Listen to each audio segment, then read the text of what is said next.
আসসালামু আলাইকুম রহমতুল্লাহ। তো আমরা হাঁস পালন করি সাধারণত দুইটা উদ্দেশ্যে। প্রথমত হচ্ছে কেউ কেউ পালন করে থাকি মাংসের জন্য, আবার কেউ কেউ পালন করে থাকি ডিমের জন্য। তো যারা মাংসের জন্য হাঁস পালন করি আমরা, তারা সাধারণত চেষ্টা করব খুব ভালো ভালো খাবার অতি দ্রুত দিয়ে এবং এদেরকে দ্রুত বড় করার জন্য, তাতে আমরা লাভবান হতে পারবো। আর যে হাঁসগুলো আমরা মাংসের জন্য না করে ডিমের জন্য করব, সেইগুলো যেহেতু আমাদের অনেক বেশি সময় ধরে পালন করতে হবে, তাই এদের খাওয়ার খরচটা কমানো খুব বেশি জরুরি। কারণ ডিমের জন্য হাঁস পালন করতে হলে অবশ্যই মাথায় রাখতে হবে যে হাঁসকে যেন বেশি চর্বি না ধরে, খুব বেশি পরিমাণে ফিড খাওয়ানো যাবে না বা তেল জাতীয় খাবার দাবার খাওয়ানো যাবে না বেশি পরিমাণে, তাতে করে কিন্তু হাঁসের বাচ্চার চর্বি ধরে যাবে। পরবর্তীতে কিন্তু এই হাঁসের বাচ্চাগুলো থেকে আমরা পর্যাপ্ত ডিম পাবো না। এবং হাঁসের বাচ্চা, একটা হাঁসের পিছনে যদি আমি 400 থেকে 500 টাকার খাবার খরচই করে ফেলি, তাহলে কিন্তু সেই হাঁস থেকে প্রফিট উঠানো অনেক কষ্টকর হয়ে যাবে।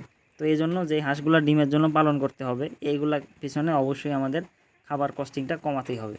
তো খাবার কস্টিং কমানোর অন্যতম একটা ওয়ে হচ্ছে এগুলাকে বাইরে ছাড়া, পুকুরে বা নদী খালে আপনারা ছাড়তে পারবেন।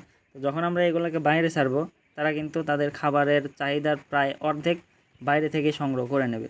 এই যে দেখেন, আমরা এখানে পুকুরের একটা নির্দিষ্ট এরিয়া ঘিরে নিছি, মানে হাঁসের পরিমাণ অনুযায়ী ঘিরে নিতে হবে। এই যে এরিয়া ঘিরে নেওয়া হবে, এখানে মোটামুটি হাঁসগুলো সারাদিন ছাড়া থাকবে।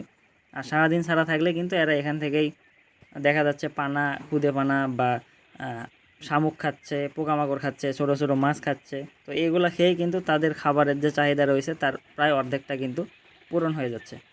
তো সেই দিক থেকে কিন্তু হাঁসের খাবার খরচটা অনেক কম হচ্ছে। আমরা এই হাঁসগুলাকে যখন ভেতরে ছিল আমাদের, প্রায় 1 মাস হওয়ার পর আমরা পুকুরে ছাড়ছি। তো 1 মাস হওয়ার আগ পর্যন্ত আমাদের ভেতরেই ছিল এগুলা। তো ভেতরে যখন ছিল, রাখছিলাম, ওই সময়টাতে আমাদের প্রতিদিন প্রায় 5 বার খাবার দেওয়ার প্রয়োজন পড়তো। 5 বার আমরা খাবার দিতাম 5 বেলা। তো এগুলো বাইরে ছাড়ার পর থেকে কিন্তু খাবার দেওয়ার পরিমাণটা কমে গেছে। এখন বর্তমানে এদেরকে দিনে সর্বোচ্চ 3 বার খাবার দেওয়ার প্রয়োজন পড়ে, এবং সেটা পরিমাণেও খুবই অল্প। মানে আগের মতো বেশি পরিমাণে দেওয়ার প্রয়োজন পড়তো না। কারণ তারা সারাদিন এই যে এখানে ছাড়া থাকে, এখানে ছাড়া থাকার কারণে কিন্তু সবসময় তারা এরকম পানা খাচ্ছে। এর মধ্যে শাকসবজি, মানে যে কলমি শাক আছে এই পুকুরের পাড় দিয়ে, এইগুলো খায়। তাদের শামুক খায়, ছোটো মাছ খায়। তো এইগুলো খেয়ে কিন্তু তাদের মোটামুটি 2-3 বেলার খাবার মেকআপ হয়ে যায়, এবং বাকি 2 বেলা বা 3 বেলা আমরা খাবার এক্সট্রা করে একটু দিয়ে থাকি।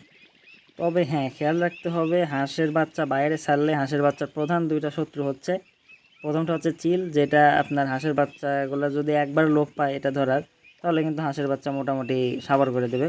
আর দ্বিতীয়ত হচ্ছে বেজি। এই দুইটা যদি আপনি ঠিকঠাক মতো মেনটেন করতে পারেন, এগুলাকে যেন কোনোভাবে হাঁসের বাচ্চাকে অ্যাটাক না করতে পারে, সেই ব্যবস্থা যদি করতে পারেন, তাহলে অবশ্যই আপনার হাঁসের বাচ্চাগুলোকে আপনি বাইরে ছেড়ে পালন করে লাভবান হতে পারবেন। আর এই দুইটা যদি আপনি ঠিকঠাক মতো কন্ট্রোল না করতে পারেন, তাহলে কিন্তু এরা অর্ধেক বাচ্চা শেষ করে দেবে।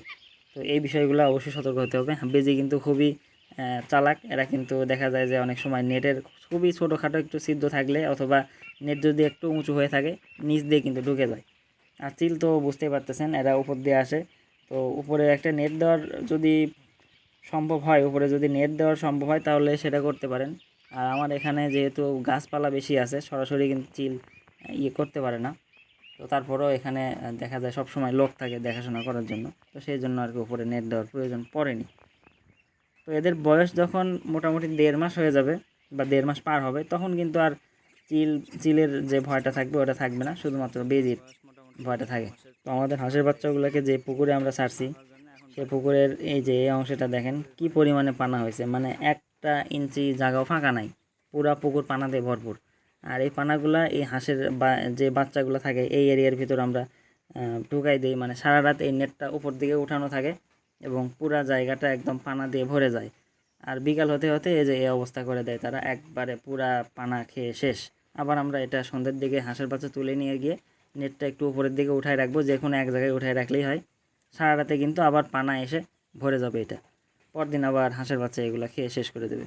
তো এইভাবেই চলতেছে হাঁসের খাবার দাবার। যেহেতু এরা বাইরে খাবার খেয়ে অভ্যস্ত হচ্ছে, তাই এখন অতটা খাবার খরচ হচ্ছে না।